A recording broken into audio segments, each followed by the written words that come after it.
name is Amy Frescus, and I teach second grade at Pojoaque Elementary School north of Santa Fe. And I just wanted to tell you how I was introduced to the Mace Center. In the summer of 2019, a couple of colleagues and I were asked to do the structured literacy training from our special ed director, Christina Velasquez. So we agreed to do the training, and then after the training, it was a week-long training, and then after the training, what Amy Miller and her coworker Amy Stanton were to do was to coach us through the strategies that we had been taught through the summer during that school year and then in the spring of 2020. So Amy Stanton and Amy Miller were able to go into the classroom, a couple of classrooms during the school year of 2019-2020.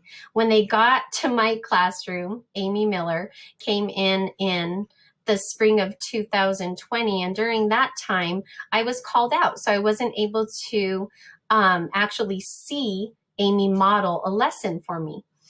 And then, unfortunately, COVID happened, so we totally had to cancel those coaching sessions. So this year, the first grade team was required from the state to do a letters training.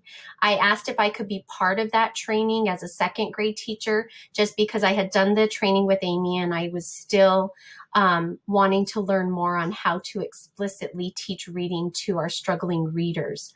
So I was interested in that. So I asked my boss if Amy Miller, since Amy Miller had done the coaching and hadn't completed all of that, Amy Miller was able to continue the coaching this year, 2020, 2021, with not just myself and another coworker that had taken the original training in summer of 2019, but also with the other first grade teachers.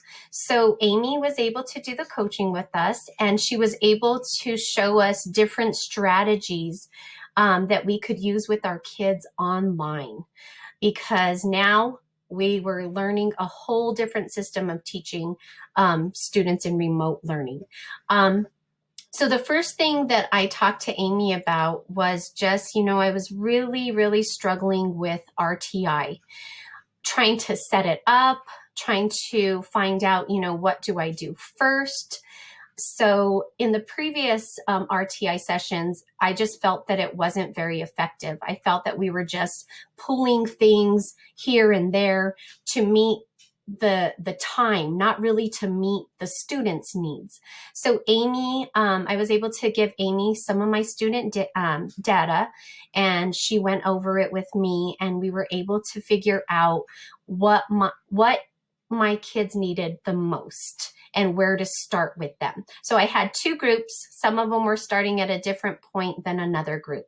So Amy really helped me in that situation. She also taught me a strategy called the break and spell strategy, which is basically breaking down a word into sounds and using your fingers to break the sounds, and then also to take that same word. So say if I have the word cat, it would be k, a, t, and then also taking that word and spelling it C-A-T. It's basically teaching kids a multi-sensory approach to learning how to read. That would be your kinesthetic. Also, Amy taught us just different ways on how we could reach our students online. One of the ways that I really, really enjoyed was teaching our students how to manipulate the sounds through little colored cards on the Jamboard. So that was really awesome to me, just because we were trying to think of different ways that we could reach our students at home, but they could also manipulate sounds as they're working on the Jamboard.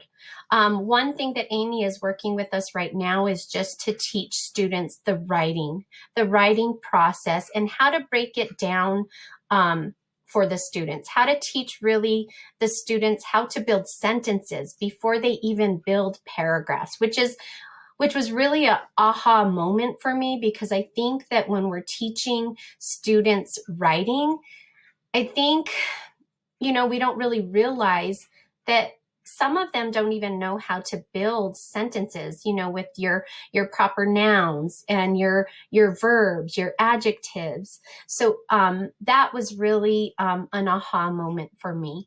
I hope this video reaches everybody. That is one thing that I've learned from Amy this year, and I look forward to continue working with Amy and learning more strategies and concepts to teach our students and how to reach those kids who are really struggling on reading.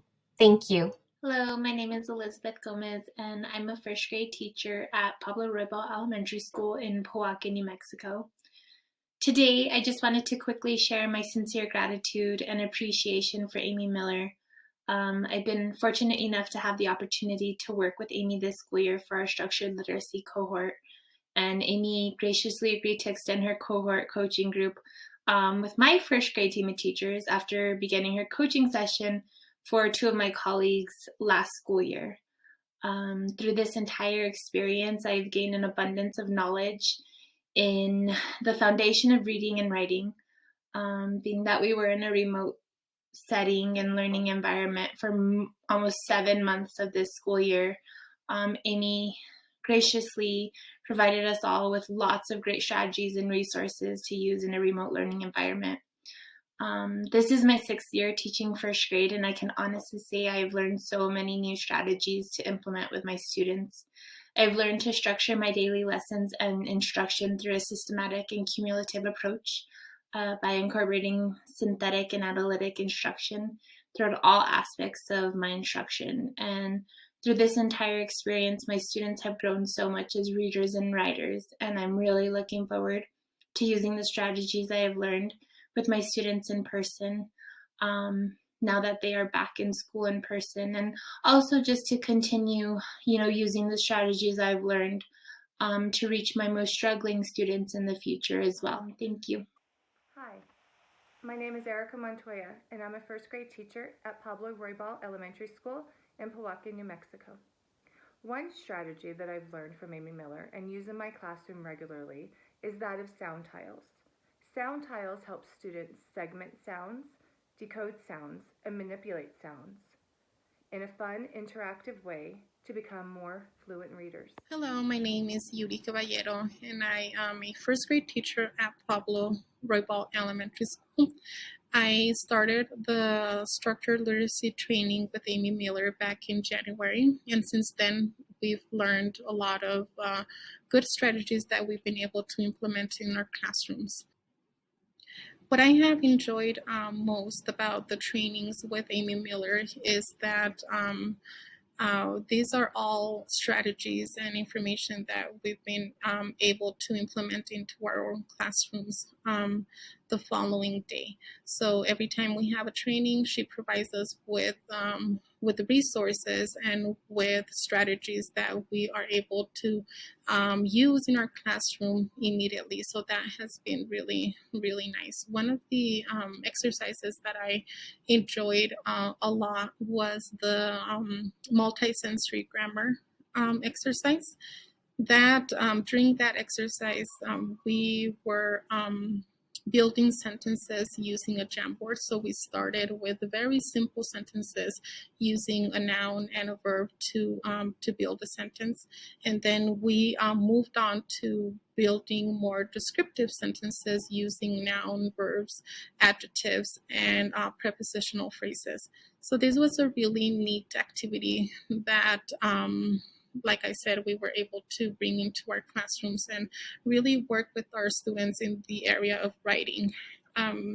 This activity really helped our students, and it has been helping our students build strong sentences so that we could later move on to paragraph writing.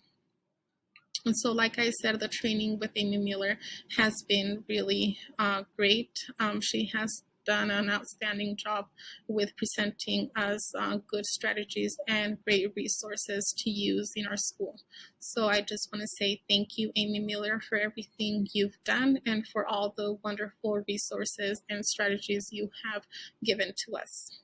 Thank you. I'm Vanessa Torres. I'm a first grade teacher, and I feel that the sessions with Amy Miller have been very beneficial for both my whole group and my small group teaching in teaching students how to read, the strategies for reading, and how they can improve.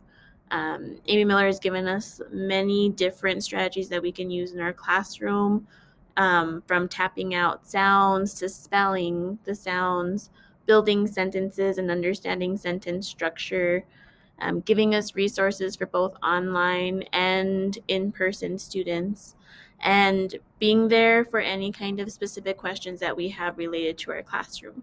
So the direct instruction has been great, and I feel that overall it's benefited my students in a very positive way. Hi, my name is Marlene Campos, and I am a first grade teacher here at Pablo Roybal Elementary School.